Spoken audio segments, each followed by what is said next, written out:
안녕하세요. 오늘은 잠재되어 있는 우리 뇌의 능력을 끌어올리는 방법을 알아보고자 합니다. 우리가 살아가는 무수한 상황 속에서도 모두가 중요하다고 여기는 것은 학습입니다. 학습 없이는 다양한 상황을 헤쳐나갈 지혜가 없기 때문이죠. 따라서 뇌의 능력을 끌어올리고 싶은 마음 또한 이 학습 능력을 끌어올리고 싶다는 말이 됩니다. 하지만 우리는 학습이라는 단어를 많이 씀에도 불구하고 그 의미를 제대로 알지는 못하는 듯 합니다. 학습은 무엇일까요? 퀀텀 브레인 파트너스 대표 고 동록 박사는 학습을 자극을 받아 기억을 만드는 행위라고 정의하였습니다. 일상 속에서 무수한 자극들이 존재하는데 그 속에서 뇌는 자신이 관심 있는 분야들을 모아서 그것을 기억할지 안 할지 결정합니다. 또 거기서 끝나는 것이 아니라 그 기억들을 엮어서 새로운 지식을 만드는 역할까지 하죠. 그렇게 학습하면 우리는 자연스럽게 뇌를 떠올리게 됩니다. 그럼 이 뇌를 파고 들어가다 보면 우리의 잠재 능력을 이끌어낼 원리를 찾아낼 수 있을지도 모릅니다. 우선 학습의 정의에 나온 단어 중에 자극에 대해서 이해해 보도록 하겠습니다.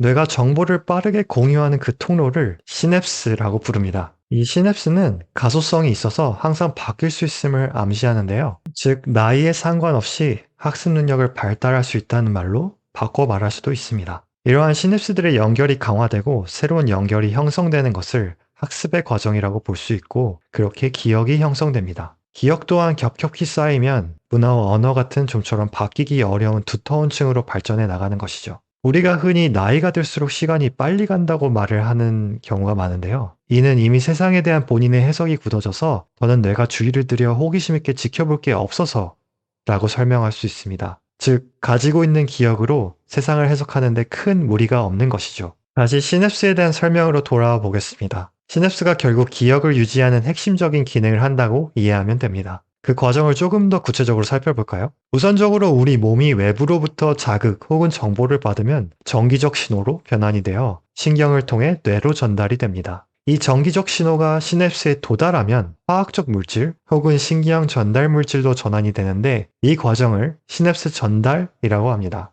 그렇게 전환된 정기적 신호와 화학적 신호로 뇌는 이 정보의 중요성을 평가하고 그 결과를 단기 기억으로 저장할지 장기 기억으로 저장할지 결정합니다. 그런데 이 화학적 신호를 구성하는 신경 물질들을 조금 자세히 들여다보면 어디선가 본 이름들입니다. 바로 우리 감정과 정서를 표현할 때 쓰는 과학적 용어들인 것이죠. 어쩌면 당연하지만 뇌에서 작용하는 화학적 신호는 우리의 감정과 정서와 밀접하게 연관이 되어 있다는 것을 말해줍니다. 사실 어디서부터 어디까지가 자극이라고 딱 집어서 말할 수는 없어요. 하지만 그러한 정기적, 화학적 신호가 뇌를 자극하는 요소라는 것을 아시면 좋을 듯 합니다. 자극이 어떤 것인지 알았으니 이제 기억이 무엇인지 살펴볼까요? 기억의 사전적 의미는 이와 같습니다. 그 중에서 저는 인상이라는 부분과 사물이나 사상에 대한 정보라는 부분에 집중하고 싶어요. 이것을 다른 말로 해석해보면 우리가 어떤 것을 보고 난 뒤에 경험하는 감정이 뇌에 같이 저장이 됨을 의미합니다. 그렇기에 같은 사과를 보더라도 그 사과가 주는 그 느낌 혹은 감정은 우리 개개인에게 모두 다르다는 것을 뜻합니다. 어떤 사람은 강렬한 빨강을, 어떤 사람은 상큼한 신맛을, 어떤 사람은 맛보기 싫은 독사과를 기억한다는 것이죠.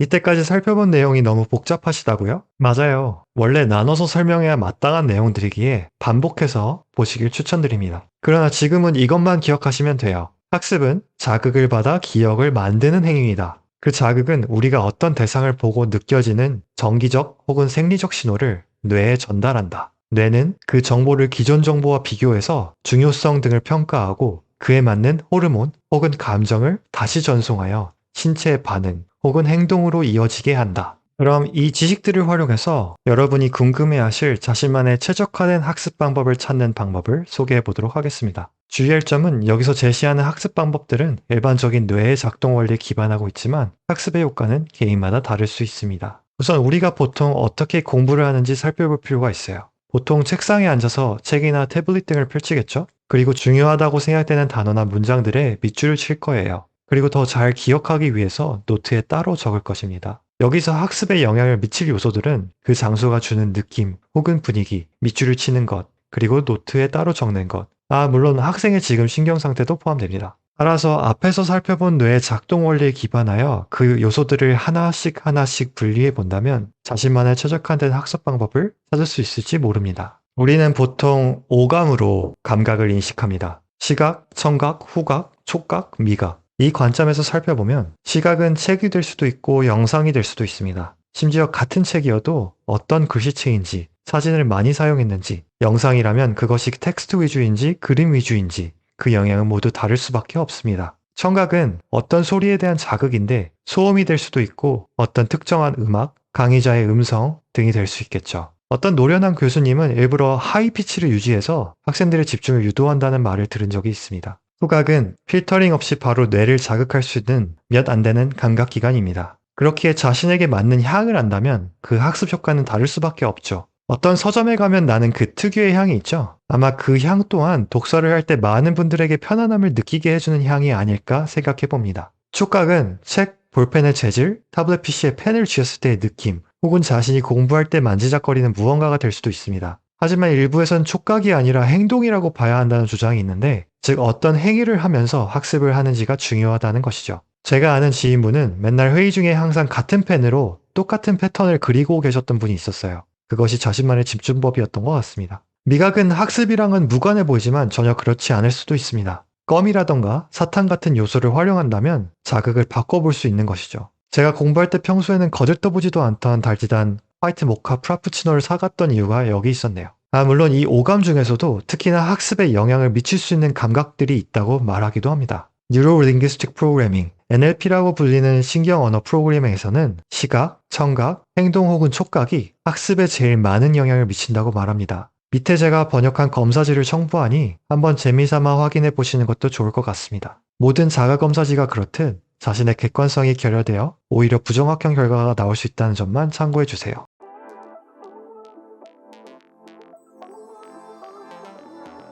감각을 자극하는 방법은 여러 가지가 있을 수 있는데 육하 원칙을 사용한 방법도 살펴보겠습니다. 누가, 언제, 어디서, 어떻게, 그리고 왜. 먼저 누가, 당연히 내가 라고 생각하시겠죠? 저는 이것을 누구와 라고 바꾸고 싶습니다. 친구랑 할 때, 혹은 곁에 선생님이 있을 때, 아니면 강아지와 있을 때 가질 수 있는 느낌이 모두 다 다릅니다. 또한 나 또한 계속 달라질 수 있는데, 예를 들어서 영양제를 먹고 난 후에 나, 간식을 먹고 난 후에 나, 즉 자신의 감정 상태에 따라 학습 능률이 다르다는 점을 적극 이용하는 것이죠. 한번 웃으면서 공부를 해보시는 것도 추천드립니다. 저 또한 이 영상을 웃으면서 찍는데 나름 괜찮지 않나요? 언제? 아침형 인간, 저녁형 인간이 있듯이 학습에 탁월한 개인만의 시간이 반드시 존재할 겁니다. 하지만 이러한 객관적 시간 외에 주관적 시간 또한 생각해 볼 수 있어요. 보통 시험 전날은 집중이 엄청 잘 되죠? 그것을 적극 이용하는 것입니다. 자신만의 게임처럼 나에게는 지금 한번 이걸 보고 시험을 봐야 한다는 미션을 주는 거죠. 제가 사용하는 방법은 이것이 마지막으로 보는 것이라고 생각하고 온 집중을 다 쏟아붓습니다. 사실 또 보면 된다는 생각이 기억을 더 많이 방해하는 것 같아요.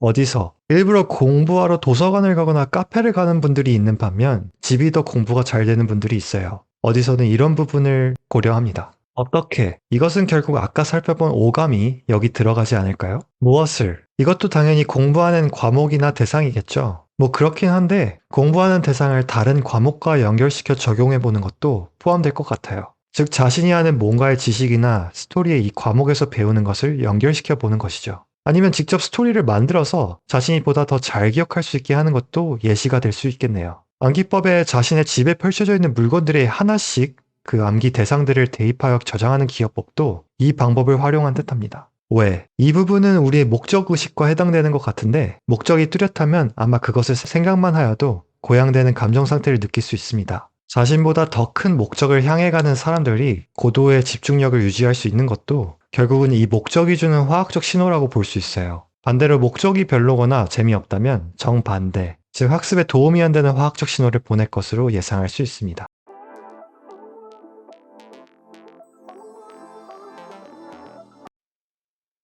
이제 감이 오시나요? 만약에 이것만 따르면 된다는 그런 생각으로 보셨다면 실망을 다소 하셨을 수도 있습니다. 하지만 아까 뇌를 말할 때 살펴보았듯이 개인이 가지고 있는 인식 체계는 모두 다릅니다. 다른 경험들로 저장이 되어 왔기 때문이죠. 그렇기에 개인에게 맞는 최적화된 학습 방법이 필요합니다. 하지만 이러한 개인에게 맞는 방법을 찾는 것은 사실 평생이 걸릴 수도 있고 어쩌면 찾지 못하고 포기하셨을지도 모르죠. 그리고 그것을 찾는 데 돕고자 하는 것이 바로 바이오 레서넌스 테라피스트들입니다. 바이오 레서넌스 테라피 속에는 위 다른 영상에서도 확인할 수 있지만 간단하게 모르시는 분들을 위해 짧게 소개를 드리겠습니다. 바이오 레서넌스 테라피는 주파수를 활용해서 몸의 디폴트 상태를 바꾸는 테라피라고 생각하시면 됩니다. 아까 보았던 뇌과학 입장에서 보면 우리 몸의 주파수는 우리 몸에 흐르는 전기 신호를 바꾼다고 이해하면 좀 더 와닿으실 거예요. 바이오 레서넌스 테라피는 바이오 네임 레서넌스 테라피와 바이오 프리퀀시 테라피로 나눠진다고 말씀드렸었는데요. 두 테라피 모두 역시나 학습과 관련이 될 수 있습니다. 바이오 네임 레서넌스 테라피는 제일 처음에 무조건 검진이라는 세션부터 진행을 합니다. 원래는 자신의 미주신경을 안전시키는 단어나 이름을 찾는 것이 목표지만 본인이 생각했을 때 자신에게 맞다고 생각하는 것들을 모두 확인해 봅니다. 이는 본인의 이름을 불러보는 것, 노래를 들어보는 것, 액세서리를 껴보는 것, 향을 맡아보는 것, 이 모든 것들의 영향을 비포와 애프터를 통해서 그 영향을 눈으로 보여드려요. 따라서 자신만의 최적화된 학습 방법을 찾는데도 도움을 줄 수 있습니다. 더 나아가서 실질적인 테라피 또한 학습에 영향을 많이 미칠 수밖에 없습니다. 테라피의 원리를 소개하며 미주신경이 회복되는 이유가 성대를 통해서라고 말씀드렸었죠. 성대가 이런 영향을 줄 수 있는 이유 중 하나는 다른 소리는 외부에서 달팽이관만 자극하지만 우리의 목소리는 10번 이상 부르면 심장과 그리고 더 나아가서 뇌까지 반응하게 만들기 때문입니다. 아까 살펴본 내용에 적용해보면 자신의 주파수에 맞는 이름이나 단어를 부른다는 것은 그 소리가 내는 특정 자극이 자신에게만 맞는 정기적 혹은 화학적 신호를 뇌로 다시 보내줌을 의미합니다. 위에 살펴본 예시들은 고려해야 할 외부 상황들이 많지만 자신이 바뀌는 것만큼 강력한 것은 없기에 큰 효과를 기대할 수 있어요. 예를 들어 시험장에 들어가기 전에 혹은 시험을 볼 때 작은 목소리로 중얼거리는 것만으로도 최대의 효과를 낼 수 있죠. 자신의 목소리만 있으면 되니까 큰 무기를 가지고 있는 셈이죠. 바이오 프리퀀시 테라피 또한 신체에 대한 정기적, 화학적 신호를 직접적으로 건드려서 긍정적인 상태를 이끌어내기에 학습에 영향을 많이 줍니다. 이 테라피는 사실 자신의 신체적인 체크라고 생각하시면 돼요. 몸이 아프면 당연히 학습 능력은 떨어질 수밖에 없죠. 따라서 주파수로 분석한 결과를 통해서 어디가 지금 신체적 전기 신호가 가장 약한지 리포트를 통해서 확인할 수 있고 반대되는 주파수를 들려줌으로써 전기적 신호를 건강 범위 안에 들어가도록 바꿔주는 것이죠. 예를 들어 장이 안 좋다면 신체는 대부분의 시간을 그것을 치료하라고 즉각적인 명령을 하는데 바쁩니다. 하지만 사람은 그것을 무시하고 공부하는 것이 의지라고 생각하고 행동하죠. 뇌는 장을 치료해야 한다고 말하는데 자꾸 새로운 정보가 들어오려고 하면 들어온 정보도 제대로 기억이 안 되고 장도 치료가 잘 안 되니 오히려 기분만 나빠집니다. 그 기분은 고스란히 저장되어 공부는 나쁜 것이라고 뇌가 인식하게 되고 점점 더 그분은 공부와 담을 쌓게 되는 것이죠. 휴, 오늘 영상은 정말 길었죠? 하지만 많은 정보를 소개할 수 있어서 저는 뿌듯합니다. 잘한지는 모르겠지만 바이오 레서넌스 테라피에 대해서 궁금하신 분은 아래 구글 폼 링크를 눌러서 무료 상담을 예약해 주시면 감사드리겠습니다. 사실 학습은 저에게도 끝나지 않은 주제입니다. 여전히 무언가를 배우고 노력하죠. 그럼에도 제가 전달하고자 했던 것은 우리는 학습을 못하는 것이 아니라 학습을 잘하는 방법을 찾지 못하는 것이라는 그 메시지를 전달하기 위해서였습니다. 긴 영상을 시청해 주셔서 감사합니다. 유익한 영상을 만들 수 있도록 학습하겠습니다. 감사합니다.